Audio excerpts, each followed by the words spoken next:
আসসালামু আলাইকুম। বাংলাদেশ দলের দুই ওপেনার তানজিদ তামিম এবং পারভেজ ইমন এই ধরনের ওপেনারদের প্রতি ইনভেস্টমেন্ট করাটা আসলে খুব জরুরি, ধৈর্য দেখানোটা খুব জরুরি। এই টাইপের ব্যাটসম্যানরা প্রতিদিন দুইজনই ভালো খেলবেন না, কিন্তু এই দুইজনের কোনো একজন যদি প্রতিদিন ভালো খেলেন তাহলে প্রতিদিনই বাংলাদেশের জয়ের সম্ভাবনাটা বেড়ে যাবে। যে কারণে এই টাইপের ওপেনারদের প্রতি টিম ম্যানেজমেন্টের ভরসা রাখা, তাদেরকে প্রপার ফ্রিডমটা দেওয়া এবং সেই অনুযায়ী ইনভেস্ট করাটা খুব গুরুত্বপূর্ণ। সাকিব আল হাসান একটা কথা বলেছিলেন, সে কথাটা ছিল এরকম যে আপনি সময় দেন, 1 বছর সময় দেন, ওপেনার তৈরি হয়ে যাবে। ওপেনার তৈরির পথে আছে, তবে অধৈর্য হলে চলবে না টিম ম্যানেজমেন্টের, কারণ এই টাইপের ওপেনারদের প্রতি ইনভেস্টমেন্টটা খুব জরুরি। আজকে তানজিদ তামিম যখন মাহেশ থিকসানাকে প্রথম ছক্কাটা মারলেন, আমার কাছে একদম মনে হচ্ছিল যে প্রেমিকার হাসির চাইতেও তানজিদ তামিমের এই ছক্কাটা দেখতে অনেক সুন্দর।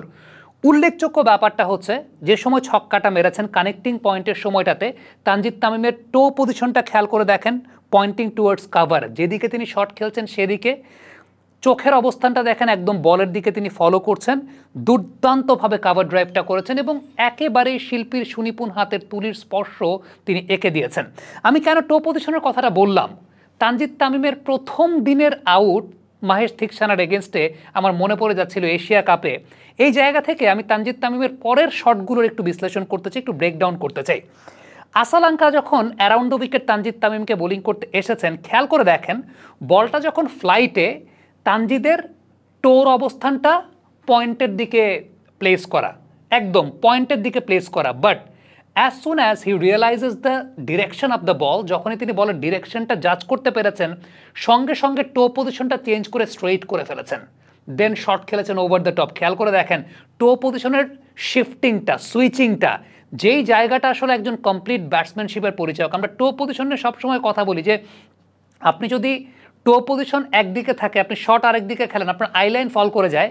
তানজিদের ক্ষেত্রে যখন বলটা ফ্লাইটেড ছিল ওই সময় টো পজিশন কিন্তু পয়েন্টের দিকে তাক করা, বাট যখনই তিনি বলের লাইনটাকে জাজ করেছেন, টার্নটাকে জাজ করেছেন, বলটা কোন দিকে আসছে জাজ করেছেন এবং তিনি শট খেলবেন কোন দিকে ঠিক করেছেন, টো পজিশন সঙ্গে সঙ্গে চেঞ্জ। ঠিক ইমিডিয়েট পরের বলটা আবার চিন্তা করে দেখেন, আসালাঙ্কা বোলিং করতে এসেছেন, আবারও কিন্তু ফ্লাইটের যখন, তখন টো পজিশনটা কোন দিকে, টো পজিশনটা পয়েন্টের দিকে। তিনি শটটা খেলবেন যখন ডিসাইড করেছেন ওভার দ্য টপ স্ট্রেইট, আবার টো পজিশনটা সঙ্গে সঙ্গে শিফট করেছেন স্ট্রেইট, সোজা হয়ে গেছে, দেন তিনি শটটা খেলেছেন। এই জায়গাটা আমার কাছে মনে হয়েছে তানজিদ তামিমের একটা বেশ ভালো প্রোগ্রেসিং জোনের জায়গা। আরেকটা শটের কথা আমি বলতে চাই, কামিন্দু মেন্ডিস যখন বোলিং করতে এসেছেন, কামিন্দু মেন্ডিস একটা বল করেছেন, খেয়াল করে দেখেন ফ্লাইটের সময় টো পজিশনটা পয়েন্টের দিকে, বাট ওই সময় তিনি শট খেলছেন কাভারে, জাস্ট ওয়েটটাকে বা টোটাকে শিফট করে কাভারের দিকে নিয়ে গেছেন, শটটা খেলেছেন। সো এই যে প্রত্যেকটা জায়গায় আমরা দেখলাম কি, প্রত্যেকটা জায়গায় দেখলাম যে দিকে তানজিদ শট খেলছেন তার টো পজিশনটা সেই দিকে, উইচ ইজ ভেরি গুড। আজকের দিনে তিনি একদম টেকনিক্যাল জায়গা থেকে টপ নচ অবস্থায় ছিলেন, একেবারে স্টোন শিল্ডের মতো। স্টোন শিল্ড পলিশ টাইলস এক্সিরামিক্স গ্রুপের R&D টিমের এক ইউনিক ইনোভেশন, যেখানে স্টানিং এলিগেন্সের সঙ্গে সমন্বয় হয়েছে সুপিরিয়র ডিউরেবিলিটির।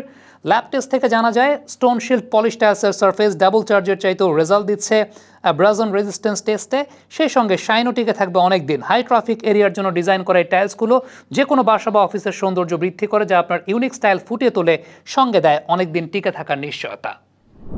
সো আলটিমেটলি আমার কাছে আজকের দিনটাতে তানজিদ তামিমকে অনেক বেশি মাত্রায় ক্লাসি মনে হয়েছে, অনেক বেশি মাত্রায় পলিশড মনে হয়েছে, অনেক বেশি মাত্রায় টপ নচ মনে হয়েছে as far as this technique is concern. এবং এই যে প্রত্যেকটা জায়গায় আমি আপনাদেরকে দেখালাম যে দিকে শট খেলছেন ওই দিকে টো পজিশনটা এবং টো পজিশনের শিফটিংটা, ইনিশিয়ালি বলটা যখন ফ্লাইটে আছে তখন টো পজিশনটা একদিকে, পয়েন্ট বা কাভারের দিকে। ম্যাক্সিমাম ব্যাটসম্যানদের যেটা দেখা যায় যে ওই যে বল আসছে টো পজিশনটা ওইভাবেই আছে, বাট তানজিদের টোর শিফটিংটা which was really good, really awesome, যেটা সত্যিকারের অর্থে এটা একটা চমৎকার বৈশিষ্ট্য মনে হয়েছে। বাট ওই যেটা বললাম যে প্রত্যেকটা ব্যাটসম্যানেরই ইনভেস্টমেন্টটা খুব জরুরি। তানজিদের উপর বাংলাদেশ ক্রিকেট ইনভেস্ট করছে 2 বছর ধরে, রেজাল্ট আমরা এখন পাচ্ছি। ইমনের প্রতিও ইনভেস্টমেন্টটা খুব জরুরি, ইমনের হোমওয়ার্কগুলো খুব জরুরি। নুয়ান তুষারের বল ভেতরেই ঢুকে ব্যাক টু ব্যাক 2টা ম্যাচে একইভাবে আউট হয়েছেন, ডেফিনেটলি তার এই জায়গাগুলো নিয়ে কাজ করা। একটা ম্যাচের আগে প্রতিপক্ষর কোন বোলার আছেন সেই বোলারের এগেনস্টে হোমওয়ার্ক, ক্যালকুলেশন, সেই অনুযায়ী এক্সিকিউশন, সময় লাগবে। আমার কাছে মনে হয় দলটাকে সময় দেওয়াটা খুব গুরুত্বপূর্ণ, বিশেষ করে এই দুইজন ওপেনারকে সময় দেওয়াটা খুব গুরুত্বপূর্ণ, তাদের প্রতি ইনভেস্ট করাটা খুব গুরুত্বপূর্ণ।